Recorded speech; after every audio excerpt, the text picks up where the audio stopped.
Eto na mga boss, kakapasok lang na balita. Grabe si Mary Grace Piatos, binulgar na. Natakot si VP Sara. Umatras mga abogado ni Duterte. Binuksan ng box sa impeachment. Base sa impormasyong kumakalat ngayon sa social media, mismong si House Prosecutor spokesperson Congressman Zia Alonto Adjong nang nagpakita na inalmahan ng mga abogado ni Vice President Sara Duterte ang pagbubukas sa pre-trial ng BIR box matapos sabihin ng prosecution sa depensa, ito ang pinakamalakas nilang hawak na ebidensya para impeach ang Vice President. Posibleng mabulgar din daw kasi sa box kung sino si Mary Grace Piatos dahil malamang andun din daw ang kanyang record, kaya importanteng mabuksan na nila ang box sa impeachment. Kaya ito sabay-sabay natin panoorin kung paano si Mary Grace Piatos grabe binulgar na. Natakot si Vice President Sara. Umatras mga abogado ni Duterte. Binuksan ng box sa impeachment. Pero bago tayo magpatuloy, baka pwedeng i-click nyo muna ang like, share, comment, subscribe at i-hit nyo na rin ang notification bell kung gusto nyo ng mga ganitong klase ng video para laging updated kayo sa mga susunod pa nating ibabalita. Kaya tara, panoorin na natin to. Hiningi na rin po ng prosecution sa impeachment court na buksan ng BIR box na naglalaman ng tax documents ng Vice President. Ang laman ng box ay parehong parte ng reserve evidence ng dalawang panig. Hindi natin hinihingi agad-agad na ma-admit ang mga ebidensya na ito. Ang hinihingi po ng prosecution ay supervised opening upang makita ang mga dokumento at mamarkahan ang mga ito upang maging mas matiwasay at mas madali ang diskusyon sa magiging impeachment trial. Ang impeachment proceeding ay isa sa mga exception sa confidentiality of tax information sa ilalim ng batas. This is the proper time, this is the proper venue. In the interest of justice, let us open the box. At panghuli po, nagpapasalamat po kami sa Senado sa matagumpay na pre-trial conference na nasaksihan ng sambayanang Pilipino.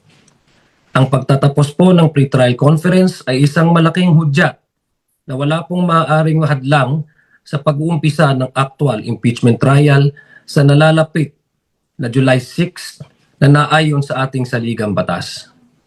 10 araw na lang po ang natitira upang ang Senado na uupong hukom ay madinig, makita at masuri ang ebidensya ng bawat panig na naaayon sa prinsipyo ng due process.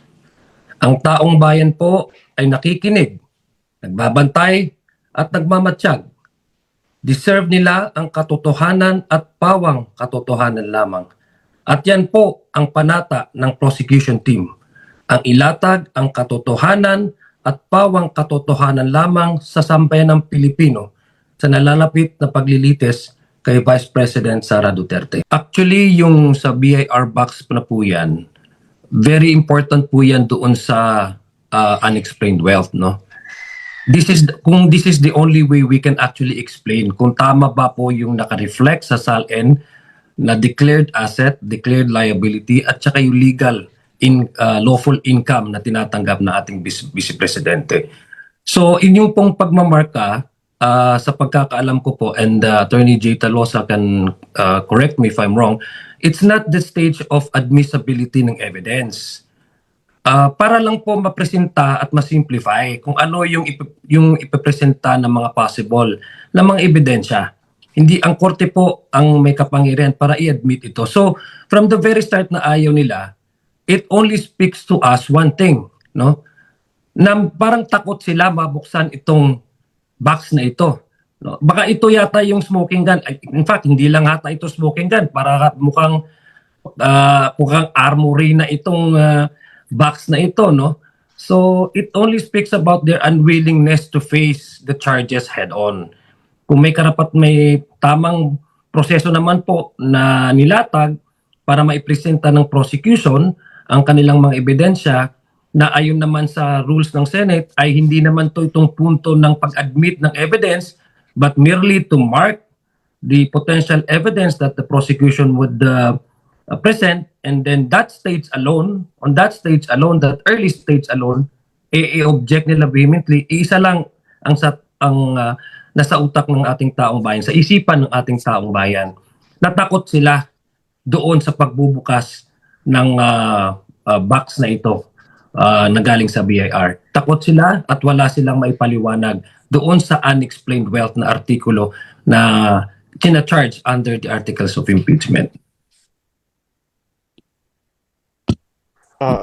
Kong tsaka yung dalawang spokesman. Tanong ko na rin po, ano po ba yung laman ng box? ITR po. Dadagdagan ko po kasi kahapon din po na-explain ko ito ni Congresswoman De Lima and Attorney Jay can confirm this na isa din po doon sa magiging defense ng papresenta ng defense ay partly the ITRs kung di ako nagkakamali o dokumento galing sa BIR. So nagtataka po ang prosecution kung isa po yun sa kanilang ipipresenta as a way of also presenting to the court yung kanilang defense, bakit itong pinanggalingan ng ITR na pinanggalingan din ng kanilang magiging ebidensya ay ayaw nilang pabuksan.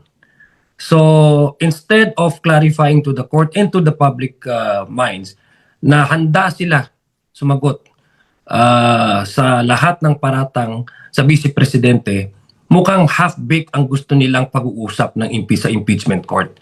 Ayaw nila yung buong picture because the ITR box nang galing po sa BIR, that will give us the whole financial picture of what we are discussing here regarding the SALN and the unexplained wealth. Mukhang ang gusto nila half-baked lang. Wag na nating pag-usapan ng buo. So of course, the impeachment court ay may kapangyarihan naman po sila sa discretion po nila kung ano yung i-admit nila ng mga ebidensya. Ito lang po ay marking. Kumbaga, pagdating po ng korte, lahat naman po tayo nanonood ng mga trial drama. Na ang markings lang po para mas simplify kung if ever na pag-uusapan na yung artikulo and Attorney Jay can confirm this, we can immediately refer to a particular document, exhibit ganito. Para mas mapadali, expeditious yung trial, hindi masyadong conflagrated yung issue, specific at particular yung nire-refer natin na dokumento na ayon doon sa particular na artikulo na pinag-usapan ng korte. At saka we are very perplexed, no? Kasi the opening of the box will not only be with the Senate or the impeachment court with the prosecution alone. Hindi naman po supervised naman po ata ito na opening ng box. Ibig sabihin nandun din ang depensa. So it's very perplexing na if ever that this box will be open, it's also before in the presence of the defense. So doon ho tayo nagkakaroon din ng palaisipan kung bakit ayaw nila. Samantalang sila mismo ay magsusupervise sila sa marking nitong na marking ng mga dokumento na nilalaman nitong box na ito. To clarify lang po, ngayon pong tapos na yung pre-trial conference at hindi po namarkahan yung BIR box, pwede pa rin po siyang i-present, tama po ba? Tsaka idadagdag ko lang kay Attorney Jay, no? I think nung na-experience naman po natin at saksihan na po natin, even during the Corona impeachment trial, there were evidence that were presented while the court was ongoing, the trial was ongoing. So minamarkahan naman po yan even during the trial of then the late Chief Justice. So that can also be done in this current trial. So hindi naman po yan baguhan while the trial is ongoing, meron naman pong way to mark this evidence. Okay, I understand, sir. Ito isa pa pong specific. Yung Mary Grace Piatos, how will the prosecution present someone who has no birth, death, or marriage records? Parang someone who does not exist. Mukhang I'll take it from there muna before Attorney Jay responds. Yes, Kong Jay. Unang-una, si Mary Grace Piatos is very central figure during our good government investigation. And in fact, her name again popped up during the confirmation hearing of the Committee on Justice. We wanted for the agencies involved in determining the existence of a particular person with this particular name na ma-confirm sa Committee on Justice na meron din talagang totoong Mary Grace Piatos na hindi to fictitious character. This is based on an actual living person. Unfortunately, the PSA came out with the report that there's no record whatsoever na meron Mary Grace Piatos na pinanganak, nagkaroon ng marriage contract or whatever, no?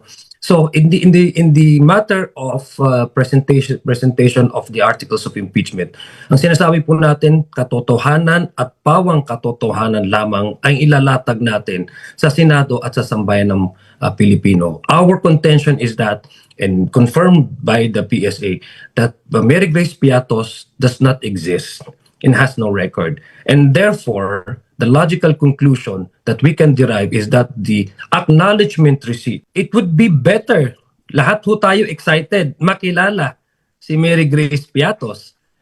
Dahil parating ho natin ito naririnig for the past for the past year. So, let's see kung meron talagang tao na mag-appear before the court na ako si Mary Grace Piatos. Excited ho tayong lahat para once and for all, mapatunayan po natin na ma-establish itong identity na ito na hindi puros haka-haka. Na yun naman po talaga yung allegation natin na ang confidential funds ay natanggap ng mga haka-haka at gawa-gawa-gawang pangalan. So, Sir, yes. So to go, yes, Ma'am Tina. sorry sir, ipapaulit ko lang po kasi sana dun sa part na naputol kayo yung sinabi nyo na the fact that the PSA reported that Mary Grace Piatos doesn't exist, so ang logical conclusion ay... The logical conclusion is that those who received the confidential funds indicated under the confidential funds might probably a made-up character. Now, that's the allegation. And the only way to establish that is to a proper forum, which is being agreed by both sides. And the proper forum is the court.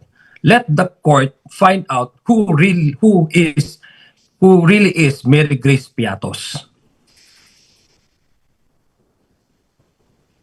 Thank you, Kong. Excited na lahat kasi Ma'am Tina na malaman kung sino talaga si Mary Grace Piatos. Opo, thank you po. Si Kong Zia po, kung meron ka, or I'll push to po sa my next question. Sir, without revealing your legal strategy, what should the public watch for in the next phase in the impeachment trial? I would like to think that this is very, the interest of the public is exactly what is under trial here, because we're talking about the principle that no one should be above the law. That's in relation to the threat that no one is allowed to take justice into their own hands. That's number two is public office is a public trust. So ang tiwala ng taong bayan dapat suklian ng tapat na pagsiserbisyo. Ibabangga po natin yan doon sa unexplained wealth, kung saan napupunta yung mga hindi na papaliwanag na yaman,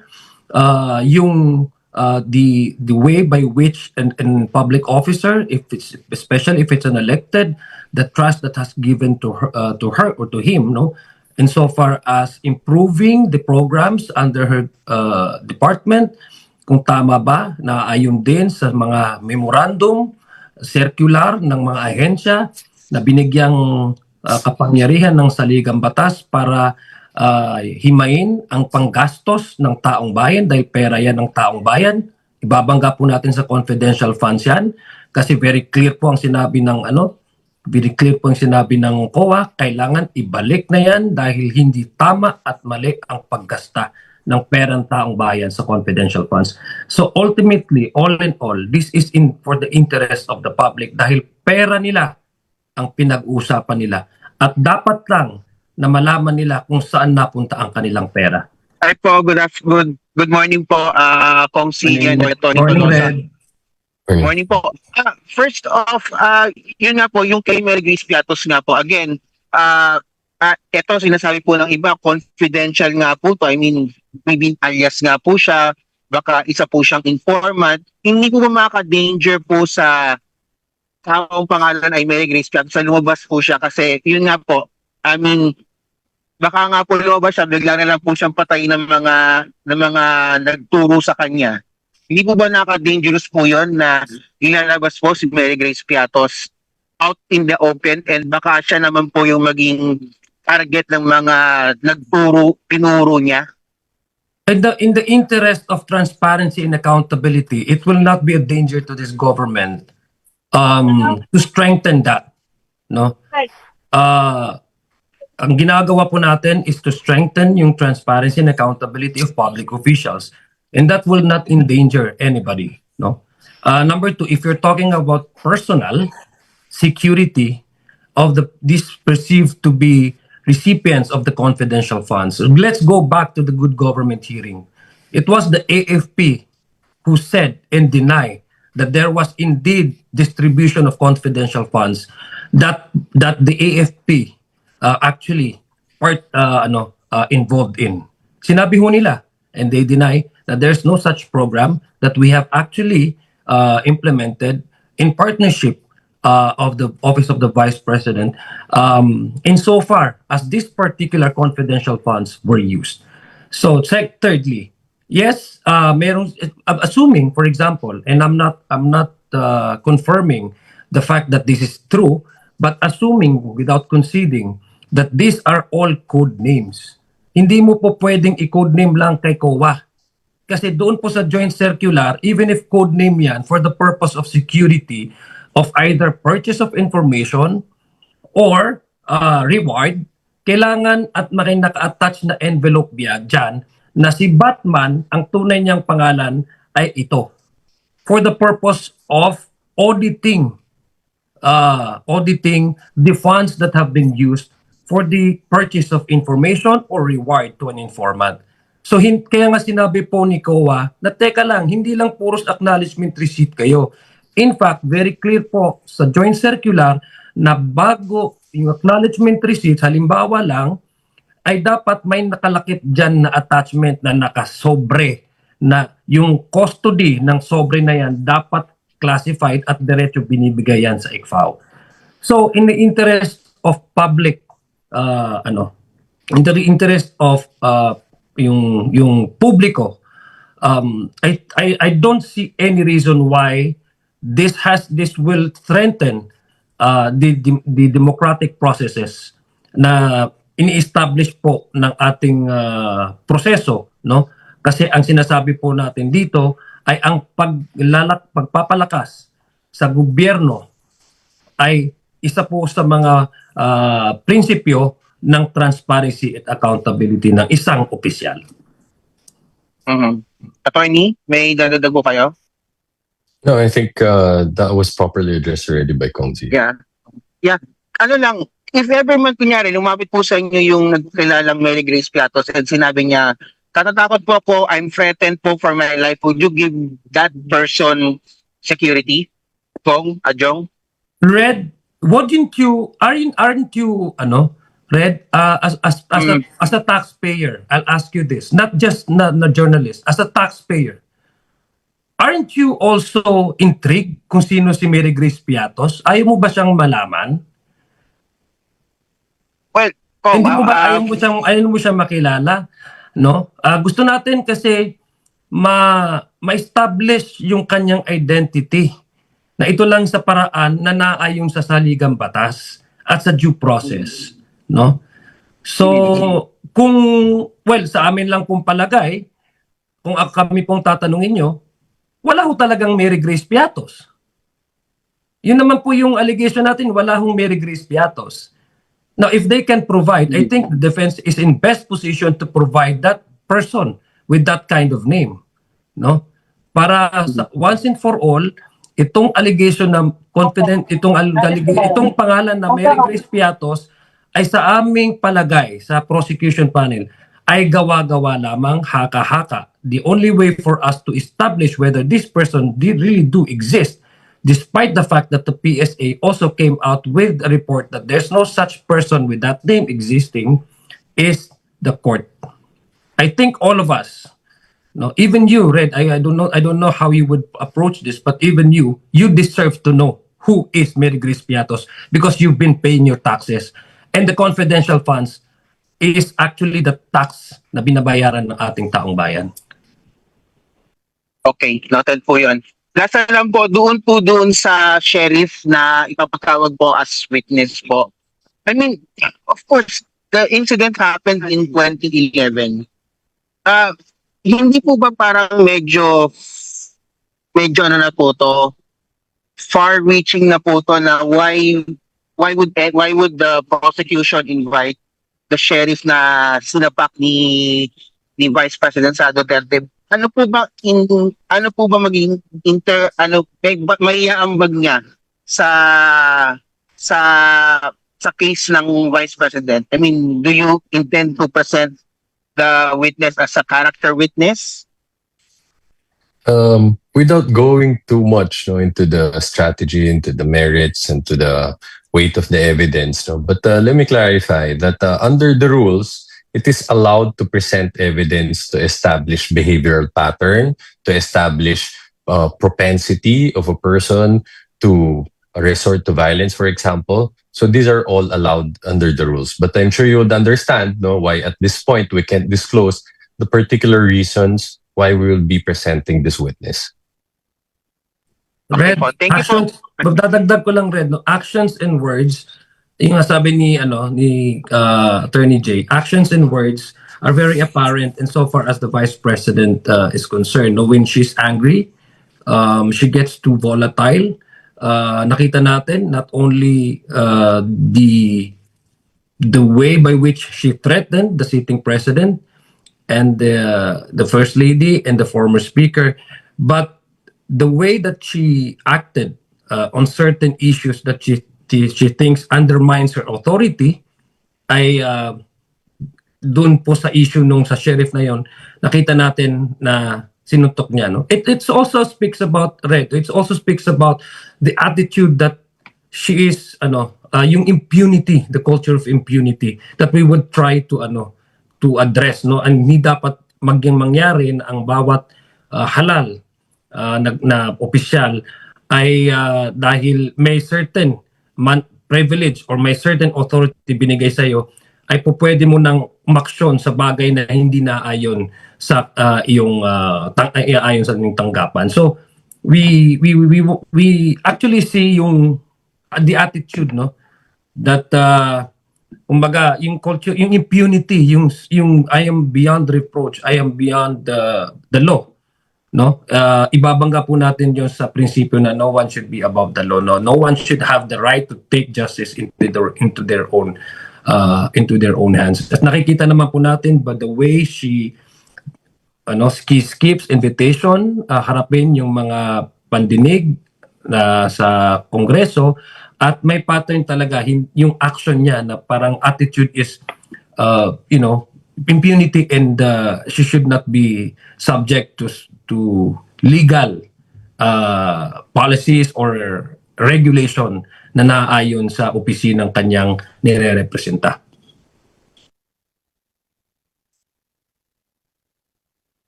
Okay po. Okay. Thank you po, Kong Siya. Thank you, Red. Babalikan ko lang yung Red, ethical standard. May batas na po tayo dyan, and Attorney J.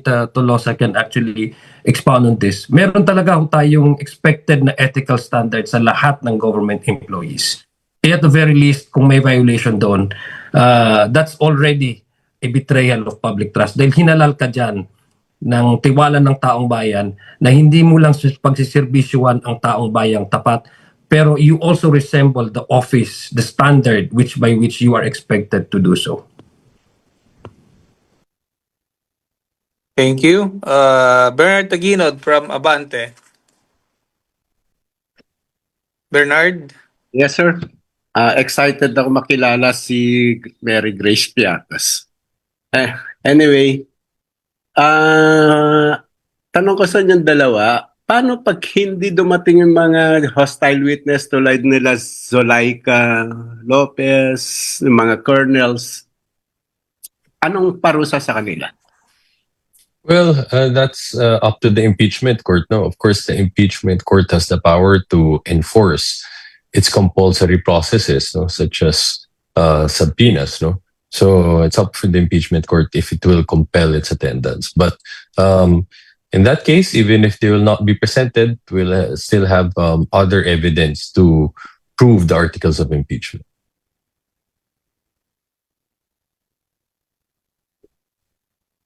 Kong Siya? Ibalik po yung tanong, pasensya na. Parang naglag eh. Paano pag, yung tanong ko rin kanina, paano pag hindi dumating? Anong gagawin ng prosecution? Baka maging way yun ng paghina ng kaso niya. Well, unang-una, we don't, sabi nga ni Attorney Jay, this is something that is already in, mga contingency in what might happen.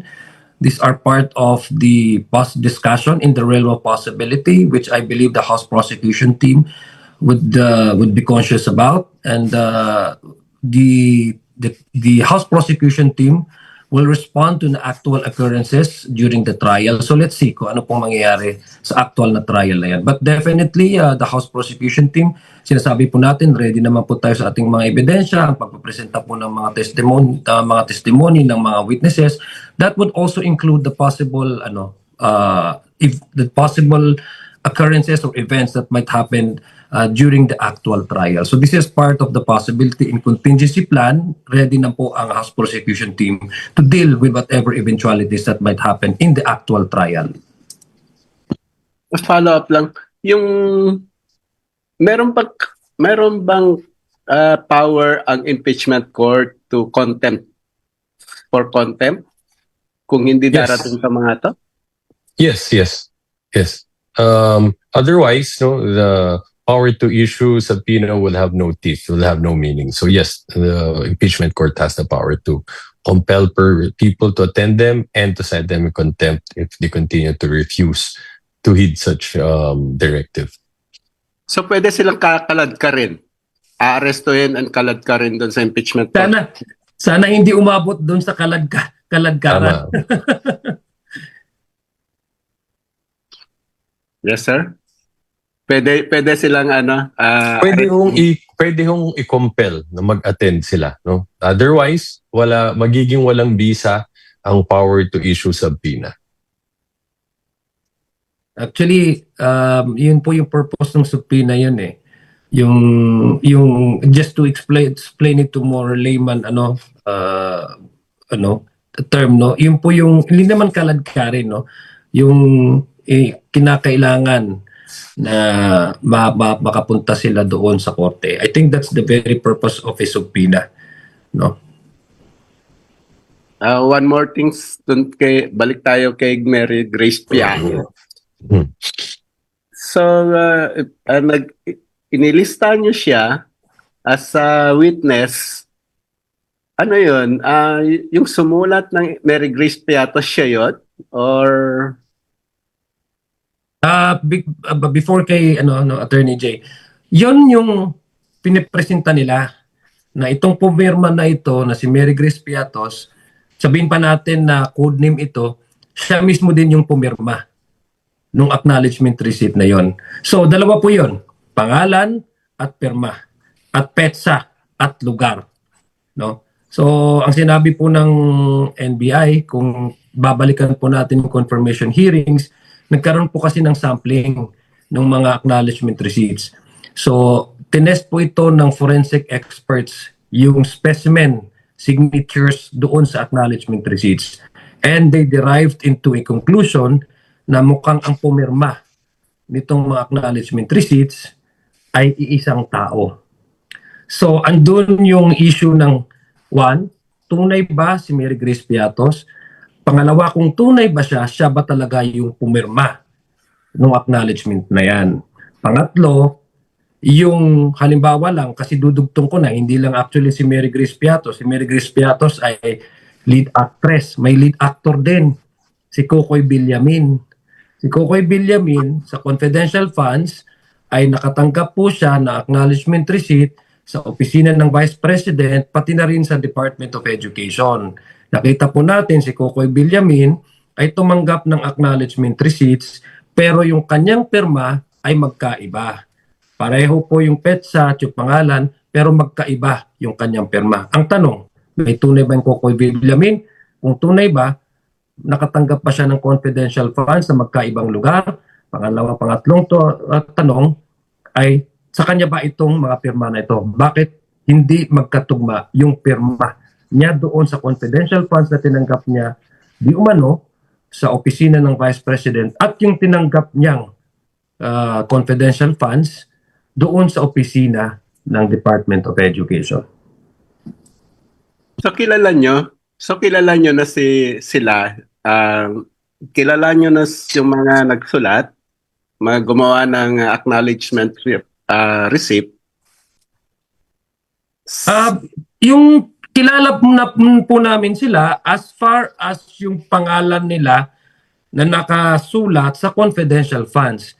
Kaya nga po gusto natin ang taong bayan at ang korte na malaman kung tunay itong taong ito, si Mary Grace Piatos at si Kokoy Villamin. Kung tama ba na merong ganong klaseng tao na nagngangalan. Kung sabi naman nilang codename, okay, codename, pero asan po yung mga attachment para ang ICFAO, ang COA, ay malaman nila at masuri nila na itong codename na ito ay ito ang tunay niyang pangalan at tama yung paggasta ng confidential funds. As far as we are concerned, we know the person to be Kokoy Villamin. But as to his real identity, which debunked by the experts report from NBI and from PSA, na walang tao with the name of Mary Grace Piatos and probably with that of Kokoy Villamin. Last for me, nakalagay dun sa trial brief nyo, meron kayong mga reserve witness eh. Ang nakalagay dun sa mga reserve witness nyo, yung mga tumanggap, pero wala namang nailagay sa, meron silang pangalan sa acknowledgement receipt, pero hindi sila nakatanggap ng funds. So, kilala nyo na kung sino yung mga yon. At reserve witness nyo lang. Meron pa kami, bigyan nyo naman kami ng konting idea tungkol din. Dadagdag ko lang, I think si Attorney Jay, yung sinasabi niyang na yung sa notice kasi na unang ni-release ng Senado po, no, ng Korte, I think the 3 days prior to the presentation of this witness, meron pong reserved witness, even the testimony in documents. Kasi ibig sabihin, kung hindi po available nung oras na yon, ipapaalam na sa korte na itong dokumento, itong witness, may papresenta namin, no? But 3 days prior to the actual presentation of the documents and the testimonial evidence, including the evidence itself. So ganun po yung magiging according to the notice coming from the Senate Impeachment Court. That is correct. Thank you.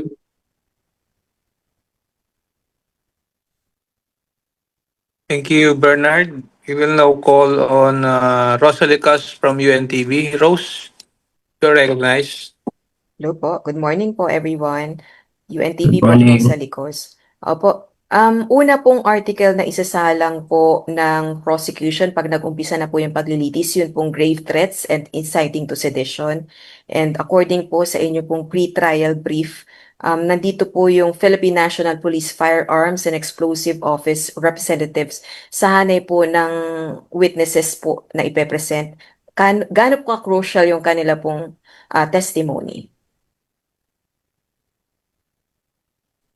Ano po yung so of course yung yung tanong sa naglalag po, sorry Rose, ano po yung tanong uli? Ulit. Opo, kabilang po sa witnesses po ng prosecution para po sa grave threats and inciting to sedition, yun pong Philippine National Police Firearms and Explosives Office representative. Gaano po ka-crucial yung kanilang magiging testimony?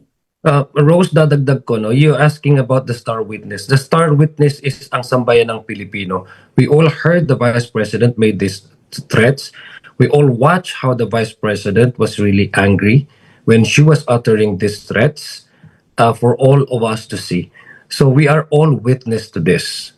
Collaborated by the official report of NBI that this video was not doctored or manufactured. It was the Vice President herself saying these utterances and seriously making these utterances because she described it as no joke, no joke.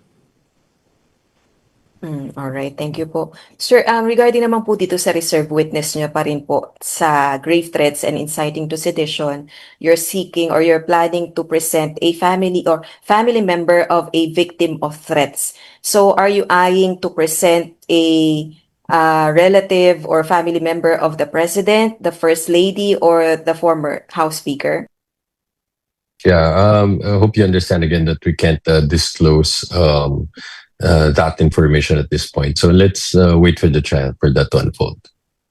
Ms. Rose, what we can guarantee to you is that all the witnesses that we will present will be important, and their testimonies are indispensable in trying to prove the allegations as contained in the articles of impeachment. Alright, last on my part na lang po.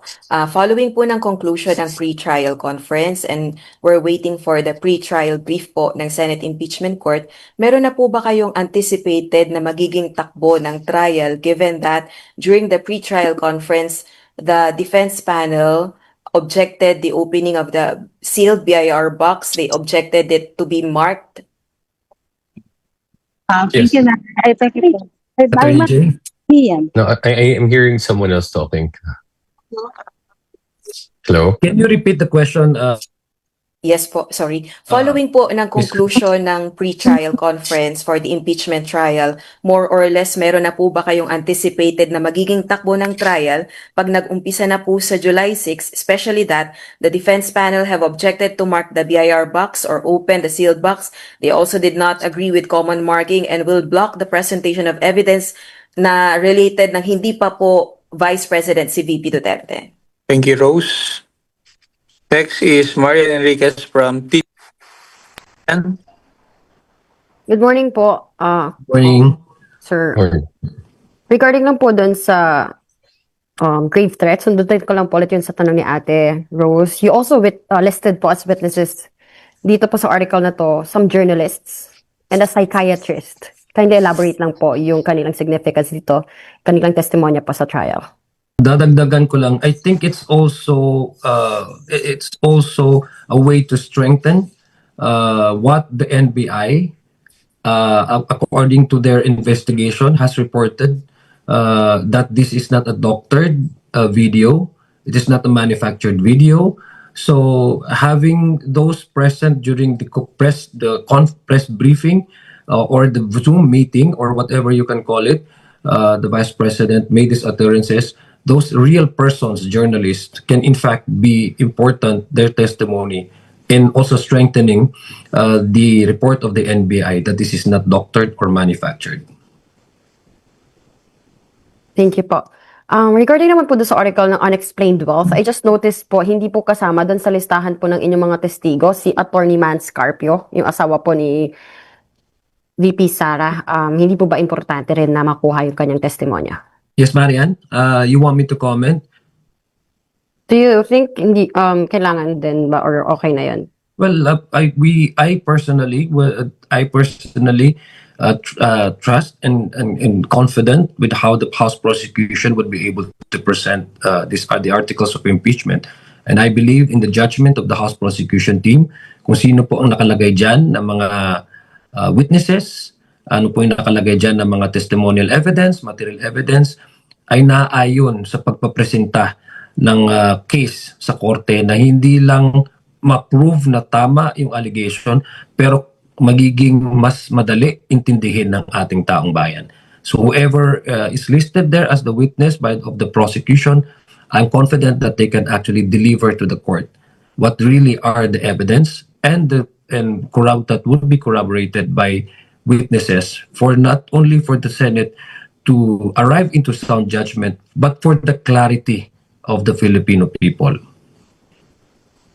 Last na lang, sir, you mentioned Kong Zia and Kong J, Attorney J.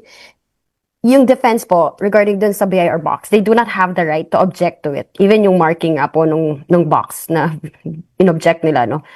And Kong Zia, sinabi mo kanina, takot sila sa pagbubukas ng box na ito. Even Chair Luistro said that yesterday. Ano bang meron sa box na to? Ba't takot silang ilabas to? Ano ba sa tingin niyo, sir, ang gaano kabigat yung makikita natin dito sa box na to? Kasi bigat din ba ng mga nakita natin ng AMLAC records, ng mga bank transactions ni VP Sara at ng kanyang asawa? I'll go first, no, before Attorney Jay could explain. One, there's no other way to describe the reaction than takot. No? Ayaw nilang makita. Sabi ko nga, half-baked yung gusto nilang pag-usapan sa korte. What we want for the court to appreciate is the entire financial picture. Insofar as the declared assets, declared liabilities, and the declared lawful income of the Vice President and her spouse. Kasi by virtue of their union, talagang they're considered legally as one entity. Pangalawa, tanong mo, ano ba talagang kinakatakutan dito? Siyempre, hindi po magsisinungaling ang dokumento. Makikita po natin yung kanilang binabayaran ng mga taxes, no? Kung ano po yung pag-aari nilang mga yaman at ano po yung mga kanilang mga liabilities sila. So hindi po magsisinungaling ang taxes. Ang tanong ng taong bayan, takot ba tayo sa katotohanan? Kung ang sinasabi po ng ITRs na ito ay ang pawang katotohanan at katotohanan lamang. At yun naman ang gusto ng prosecution. May lahat sa taong bayan ang katotohanan at pawang katotohanan lamang. Mukhang ang reservation nila or ang pag-object nila ay tama yung ating obserbasyon na takot sila sa katotohanan. So yun lang po ang observation natin at there's no other way again to describe it but kinakatakutan nila tong box kasi nga mukhang hindi lang ito smoking gun, mukhang arsenal na ito ng armory na ayaw nilang mailahad sa buong taong bayan. Idadagdag ko lang Marian doon sa sinabi ni Attorney Jano. Remember, if we go back to the confirmation hearing, it was actually AMLA that says that some of the income, no, the deposits in the banks are considered to be suspicious transaction. So, babantayin po natin, ibabangga po natin ito doon sa mga dokumentong maipipresenta po dyan sa trial na yan, including also the box that were initially, voted by the Committee on Justice not to open it. So, yun po yung ating babantayan doon na mukhang babalikan ko po yung tanong at yung sinabi ko kanina, mukhang ginagawa ng lahat ng paraan para hindi mabuksan ng korte. Nang ayon sa depensa. Ayon po sa pag-object ng depensa. Sir, last na lang, another, just to follow up on that. May possibility ba na kaya may fear na open yung box is because baka madali rin siya sa tax evasion, hindi lang si VP, pati yung asawa niya, si Mans Carpio? Again, let's focus on how the House prosecution would present the evidence as contained under the articles of impeachment. Again, we do not want, what we want is actually to show to the public and to the Senate that these are the evidence that can actually corroborate the allegations as contained under the articles of impeachment. So we are not actually hitting a particular person. We're actually on the principle of transparency and accountability. It's just so happened that the Vice President was the one who's facing these charges. The one that is actually talking here is the Constitution, applying the principle of accountability mechanism of the Constitution, regardless who is being charged with the allegations. So we are not actually trying to focus on particular person. We are trying to drive at the allegations that have been presented as contained in the articles of impeachment with the evidence that we can actually provide. So let's see kung ano po yung magiging takbo ng prosecution ng actual trial. But what we can tell you again is that going back to the proposed witness under the list that we have presented to the court, lahat po ng mga witnesses na nandiyan ay ito po yung kanilang testimonya na indispensable para doon sa pagpo-prove na itong mga akusasyon na ito na labag sa konstitusyon ng Vice Presidente ay tama dahil ito po yung testimonya at ito po yung mga ebidensyang may papresenta natin sa korte. Asaya Mirapuentes from Abante Bilyonaryo. Hello, Kong. Good morning. Good afternoon po. Good afternoon, Asaya. Apo. Just one question lang, Kong, just regards with the reserve witnesses dun po sa may Article 4, yung grave threats. Upon checking here po, meron pong isa po sa mga reserve nyo po ay psychiatrist. Does it mean kung medyo questionable po this time yung mental state or I mean, if ever masasabi ba natin na may mental challenge si Vice President Sara Duterte, that's why nabitawan niya po yung mga salita na sinabi niya po dun sa video. Jay, you want to go first? Sir, can you please repeat the question? I didn't quite get it, please. I'm sorry. Regarding sir dun sa may isa sa mga reserve witnesses ng Article 4, upon checking here kasama po ay isang psychiatrist. Does it mean sir na isa po sa tinitingnan natin na anggulo kaya po nasabi ni Vice President Sara Duterte na ipapapatay po niya ang first couple and even the former House Speaker is because merong mental challenge or issue about the mental state of the Vice President?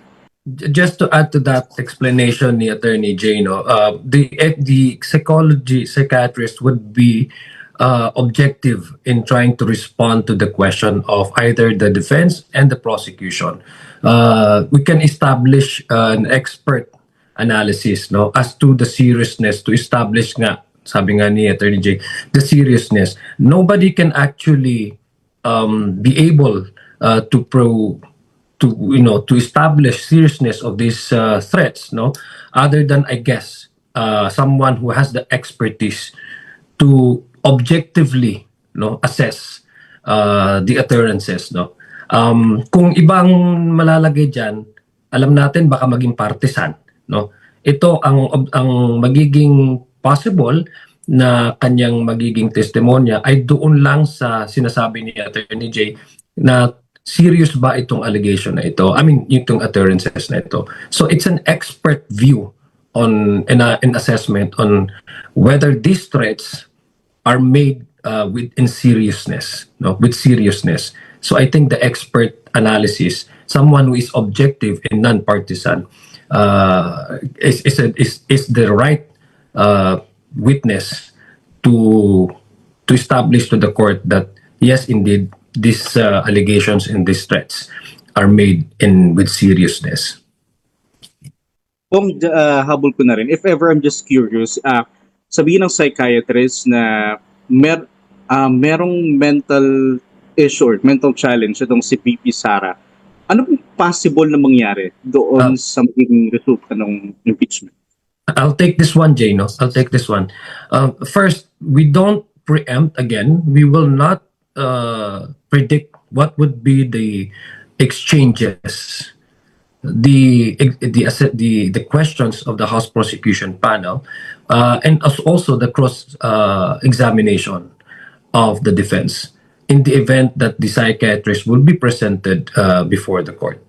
So again, let's go back to the explanation of Attorney Jay Tolosa that part of the presentation of the House prosecution team as far as the threat is concerned is to establish the seriousness. Kasi the defense is saying that this is kumbaga parang hindi naman to talagang threat eh. Yung iba sabi nila it's a figures of speech. Narinig natin yan sa kanila as their form of defense. Ang iba naman sabi nila hindi naman talaga ito threat kasi conditional threat eh. So ibig sabihin the defense is saying that these are made in probably in jest or because of yung spur of the moment, etc. So the only way for the public to know that these threats are made in seriousness, with clarity and with seriousness, is for an expert to observe and assess the utterances of threats against the president, the First Lady, and the former Speaker. Yun lang po. That's the only purpose for the defense to include, for the prosecution panel to include a expert on the subject matter when it comes to the seriousness of the threats made by the Vice President against three personalities. All right. Thank you, Kong. Thank you, Attorney. Thank you, Isaiah. Next is Judea Bernardo from DATV. Judea? Hello po, good afternoon po. Hello po, Kong and Attorney. Follow-up lang naman po yung akin. 2 points lang po. One of which is, can you help us understand po in legal terms, possible po ba magkaroon ng conflict of interest? Kasi nakita rin po natin si Attorney Michael Poa na nandun po sa list of witnesses and he's also part of the defense team. Hindi naman ho, no? Ang itatanong naman sa kanya dyan would be factual matters. So, and I think he also stated in one of his interviews that he doesn't see any problem about that. Last na lang po doon. Dadagdagan ko lang yung Judea. Dadagdagan. Remember si Attorney Michael Poa, kasama po siya doon sa na-invite you the confirmation hearings. The confirmation hearings, babalikan po natin, ito po yung mga complaints ng Sabalia Cabrera, and part of the complaints doon sa artikulo is yung bribery. So, kasama po siya doon na mga possible na mga witnesses para po doon sa artikulo na yon. So, alam naman po niya, no, from the very start. Thank you, Judea. We will now recognize Willie Delgado from PRTV. Willie Delgado Jr. Good afternoon, Willie. Kong Sia. Good afternoon. Good afternoon, Attorney Jay. Afternoon, Willie. Kung hindi po talaga mabubuksan yung BIR box, tatayo pa rin ho ba yung issue ng unexplained wealth? I understand kasi kinakailangan ng history nung nung takbo nung mga finances ni Vice President Sara. Willie, dadagdagan ko yung sinabi ni beyond the appreciation of the court, beyond the presentation of evidence, I think it is a matter of right of the people to know and understand the whole picture. Karapatan po ng taong bayan na malaman nila, no, without any stone unturned, ang katotohanan at pawang katotohanan lamang. Because that's what the House prosecution believes. This is the Constitution speaking. This is the workings of the accountability mechanism of the Constitution. So it is but right and prudent that we allow the people to see the whole picture and appreciate the whole picture. No, yung financial standing po ng ating Vice Presidente. Dahil sinasubmit naman po nila ito regularly sa BIR. So beyond legal appreciation, I think it's right that the people would also know exactly and the whole picture, ano ba yung nilalaman ng box na yan at ano ba yung pwede niyang ma-explain sa taong bayan tungkol sa SALE na dineclare na asset, dineclare na liability at dineclare na lawful income ng Vice Presidente at ang kanyang may bahay. Alright.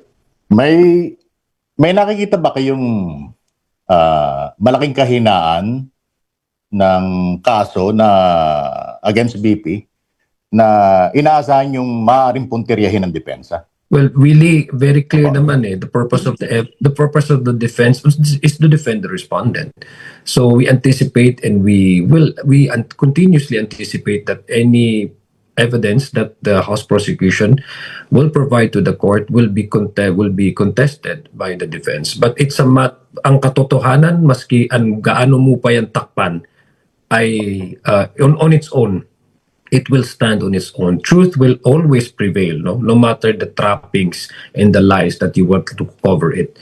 Yun po ang paninindigan ng House Prosecution Team. Ito po ay katotohanan at pawang katotohanan lamang na ipa-explain at siliwalat po namin sa publiko.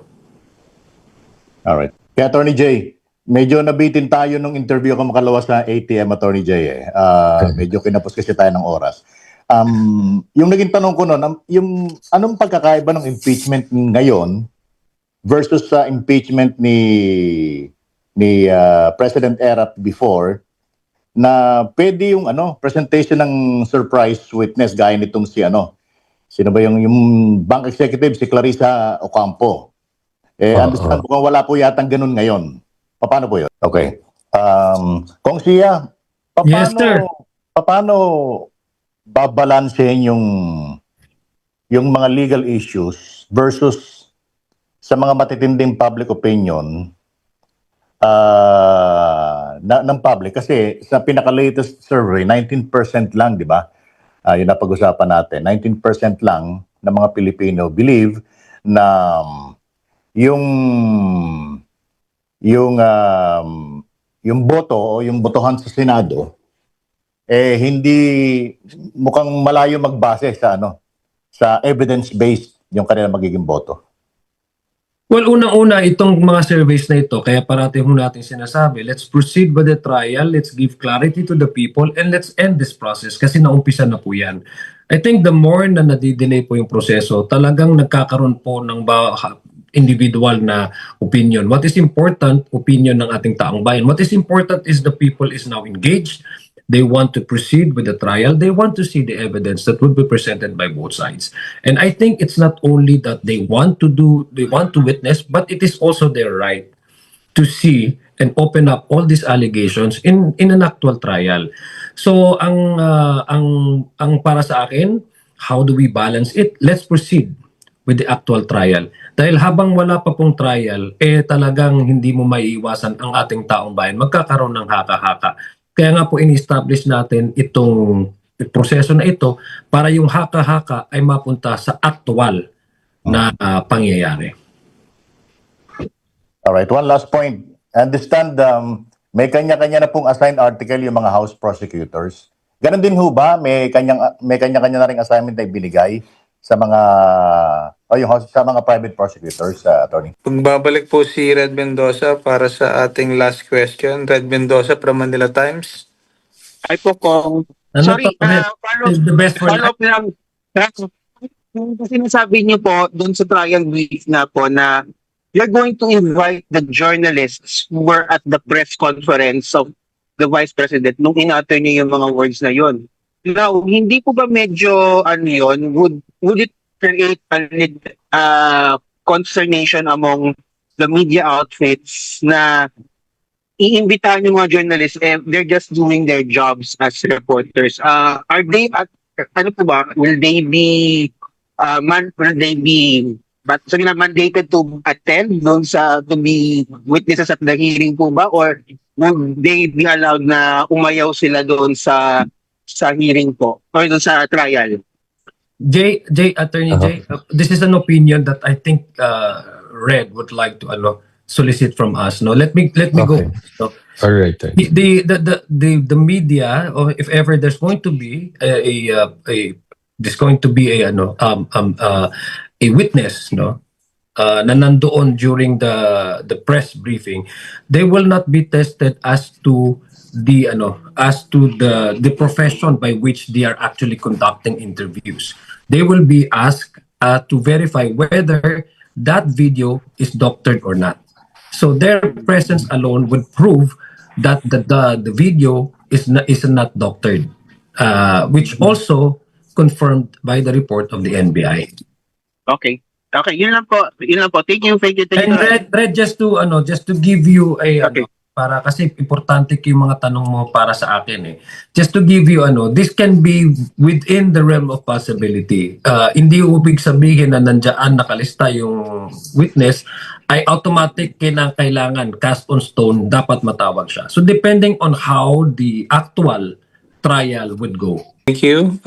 With your indulgence, we will just allow Lance Mexico for today's last question from Newswatch Philippines. Lance? Hello po, good afternoon kay Attorney Jay and Kong Zia. Very quick lang po kasi parang just in lang po siya from the Senate. According to Senate Secretary Ray Bantug, the pre-trial conference could be reopened if the court decides to allow the opening of the box containing the tax records of Vice President Duterte and her spouse. Any reaction lang po from the trial spokespersons? And just in case, sir, na allow po yung pre-trial or i-reopen yung pre-trial before July 6, will this affect the calendar at all or hindi naman kayo nangangamba? Thank you, sir. Attorney, Kong Zia, would you like to add po or okay na po kayo? Well, ang akin lang position naman talaga ng House Prosecution Team is whatever the notice, the directives of the impeachment court, we will comply. Thank you po.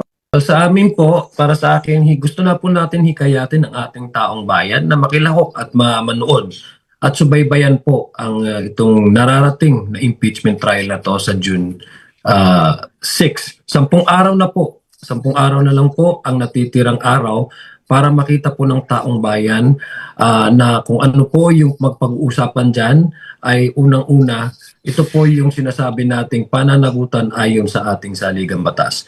Para po sa kanila ito, it does not need that you agree or you disagree to the allegations contained under the articles of impeachment. What is important is this process is enshrined in the Constitution specifically to serve the Filipino people. Ito po ang ating ginagawang garantisa sa ating taong bayan na ano po ang may papresenta ng prosecution ay ang katotohanan at pawang katotohanan lamang. At ang katotohanan dapat walang expiry, dapat po ay madaliing pag-usapan. Nag-umpisa na po ang proseso, tatapusin po natin ito.